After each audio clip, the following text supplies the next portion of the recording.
시청자 여러분 안녕하세요. 김동수입니다. 밤이 좀 늦은 시간인데요. 그래도 할 건 해야 될 것 같습니다. 지난 5월 2일 날 국회에서 2개 법안이 통과된 거 여러분 알고 계시죠? 여야가 협상을 해가지고요. 이태원 참사 피해자 권리 보장과 진상규명 및 재발 방지를 위한 특별법이 통과되었는데요. 이거는 여야가 합의된 겁니다. 그래서 여당의 윤재옥 원내대표와 더불어민주당 홍익표 원내대표가 공동 발의를 해서 통과된 법안입니다. 그런데 순직 해병 수사 방해 및 사건 은폐 등의 진상규명을 위한 특별검사 임명 등에 관한 법률안은 더불어민주당 박주민 의원이 대표 발의해서요. 국민의힘 없이 더불어민주당에서 단독으로 통과를 시켰습니다. 이것도 바람직하지는 않죠. 그런데 지금 문제가 심각한 건요. 지금 이제 21대가 이제 한 달도 안 남았습니다. 그리고 22대가 이제 5월 30일부터 임기가 시작되는데요. 아마 더불어민주당에서 많은 특검법을 1호 법안으로 발의할 것으로 예상이 되고 있습니다. 특히 지금 더불어민주당 내부에서는요.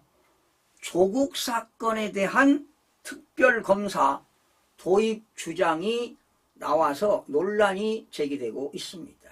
특히 친 이재명계 핵심으로 더불어민주당 당내에 정치검찰 사건 조사 특별 대책단 단장이 바로 이번에 22대에 이선이 된 그 광주 광산구 을에서 당선된 민영배 의원이 단장직을 맡게 됐습니다.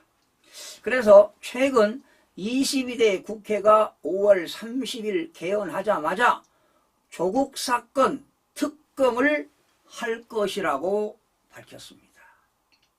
참 이런 일이 있어서 되겠습니까 여러분? 정치 검찰의 사건 조작인지 따져보는 대상에 조국 사건을 포함시키겠다는 것입니다.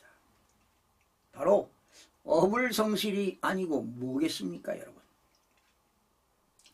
사실은 조국혁신당 조국 대표는요. 자녀 입시 비리와 청와대 검찰 무마 혐의로 지금 1심과 2심에서 모두 징역형 2년을 받은 바 있습니다. 이제 대법원 판단만 남은 것이지요. 아마 대법원 판단은요. 사실관계를 다루는 게 아닙니다. 2심 판단에서 법리에 위반했느냐 이런 것만 따지기 때문에 바로 법률심이기 때문에 아마 결과가 뒤집힐 가능성은 힘들어 보입니다. 그렇다면 대법원에서 2년 이상 형을 받는다면 당연히 국회의원 당선이 무효가 되는 것입니다. 배지가 날아가는 것이지요. 자, 그런데도 이렇게 조국 심판, 조국 사건 특검을 주장하는 것은 바로 입법권을 남용해서 법원 판결에 압력을 행사하려는 불순한 의도로밖에 볼 수가 없습니다. 여러분 아무 때나 특검하는 겁니까? 아니죠. 특검은요 기존 수사가 잘못됐거나 즉 부실하거나 아니면 수사기관의 공정성이 훼손됐다면 당연히 특검을 해야 되겠죠. 그리고 지금 조국혁신당의 조국 대표는요 1심과 2심에서 모두 유죄 판결을 받았어요. 그런데 조국 사건 특검을 하겠다? 이거는 바로 대한민국의 법치주의 위협을 할 수 있는 정도로 비상식적이고 심각한 문제가 아닐 수가 없습니다. 검찰을 무력화하고 수사를 피하겠다는 의도로밖에 보이지 않습니다. 여러분 조국혁신당이 4월 10일 총선에서 지역구는 출마를 안 했지만 전국구에서 무려 12석을 얻었는데요. 정상적으로 얻었다고 보십니까? 천만의 말씀입니다. 제가 보름 전에 전국의 비례대표 지역별로 제가 방송을 해드렸는데 위성정당인 더불어민주연합과 조국혁신당에 가짜표가 투입됐습니다. 어떻게? 2대8, 더불어민주연합의 3대, 조국혁신당의 7, 아니면 4대6, 지역마다 좀 다릅니다. 2대8, 3대7, 4대6으로 가짜표가 포함되어 있어서 이렇게 12석을 얻은 거라고 보시면 되겠습니다. 그러니까 지금 조국혁신당에서는 선거에서 이겼고 12석을 얻었고 선전했기 때문에 사법적 책임을 사법부가 면탈해 주지는 않을 것입니다. 그러니까 조국혁신당에서는 바로 정치로 사법을 한번 뒤집어 보겠다는 헛된 기대는 해서는 안 될 겁니다. 접어야 할 것입니다. 그리고 민주당은 황운하 의원의 울산시장 선거 개입 의혹 사건, 그리고 이화영 회유 의혹에도 특검 대상으로 지금 거론시키고 있습니다. 진짜 대단하지 않습니까? 예. 황 의원도 그 더불어민주당을 탈당하고 22대 그 선거에 안 나가겠다고 했죠. 선언했죠. 그리고 어디로 갔습니까? 조국혁신당에 가가지고 전국구로 비례대표로 당선됐습니다. 역시 1심에서 3년 징역형을 받았는데 만약에 대법원에서 징역형을 받는다면 역시 황운하 의원도 낙선이 되는, 당선 무효가 되는 것이지요. 그렇죠? 자, 그러다 보니까 황 의원도 울산시장 선거 개입 협의로 지금 이렇게 3년형을 받았는데요. 야, 이런 것까지 지금 특검 법안을 발의하겠다 이런 거 아니겠습니까? 예. 참 대단해요. 바로 특검을 운운하는 건 무엇 때문에 그럴까요? 예. 바로 190 거대 야당에서 192석을 얻었다는 그런 힘으로 의석을 앞세워서 사법체계를 흔들어 보겠다는 바로 속셈이라고 보는 것입니다. 또한 특히 이재명 대표의 재판에 유리한 정황을 만들기 위한 그런 것이 아닌가 이런 의심이 되기도 합니다. 그리고요, 지금 민주당에서는요, 법원조직법에 의한 판사, 검사정원법에 의한 그런 검사가 법원에서 재판 과정과 또 검찰에서 수사 과정에 대해서 그런 판검사를 처벌할 수 있는 법 왜곡죄입니다. 법을 왜곡한다 이런 얘기죠. 법 왜곡죄도 제정하겠다는 지금 소리까지 나오고 있는데요. 아마 5월 30일 날 거대 야당에서 앞다투어서 제1호 법안으로 이런 특검 법안들이 출비할 것으로 예상이 됩니다. 여러분, 이렇게 국회 다수 의석을 믿고 지금 대한민국의 입법, 행정, 사법, 상권 분립을 흔들고 있는 것입니다. 여러분, 우리나라에 법이 몇 개나 되는지 아닙니까? 법률만 해도 우리나라에 1627개 법률이 있습니다. 법률만입니다. 헌법 밑에 바로 법률만 1627개가 되는데요. 예. 우리나라는 이런 입법기관에서 이러한 법률을 제정하게 되면 행정부가 집행하는 거 아닙니까? 이렇게 집행하는 법을 사법부가 제대로 집행했느냐 안 했느냐 판단하는 게 사법부입니다. 그런데 이러한 상권 분립이 지금 흔들리고 있다는 사실입니다.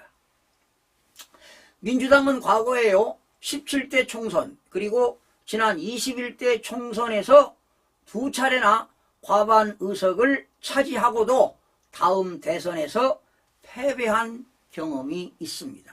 그러면 22대 총선에서 이렇게 다수 의석을 확보했지만 앞으로 3년 후에 대선에서 어떻게 될지도 모른다는 그런 결과가 되겠는데요. 지금 22대에서 말이죠. 압도적으로 의석을 확보했다고 지금 오만 방자하고 있습니다. 그리고 입법 폭주를 하고 있습니다. 예. 그리고 가뜩이나 민주당이 밀어붙이고 있는 특검이 한두 개가 아닙니다. 그러다 보니까 대한민국이 특검 정국이 된다는 말까지도 나오고 있습니다.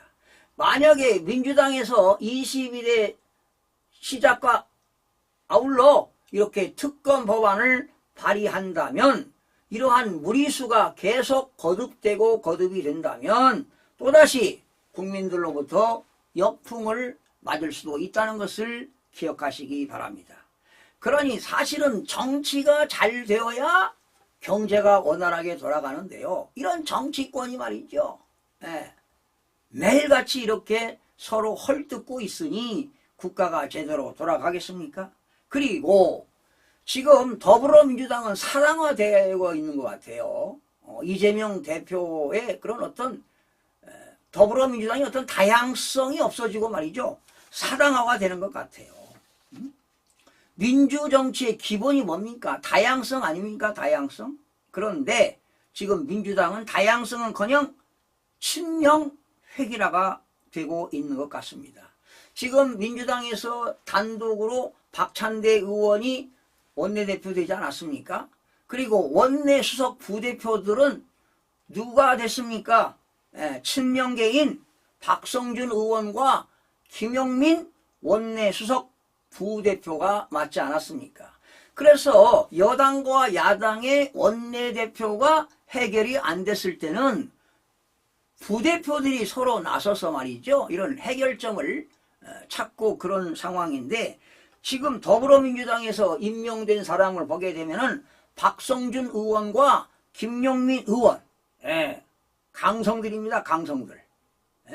그리고 앞으로 민주당에서 차기 국회의장이 누가 될지는 모르겠습니다만은 국회의장은 무소속입니다. 무소속.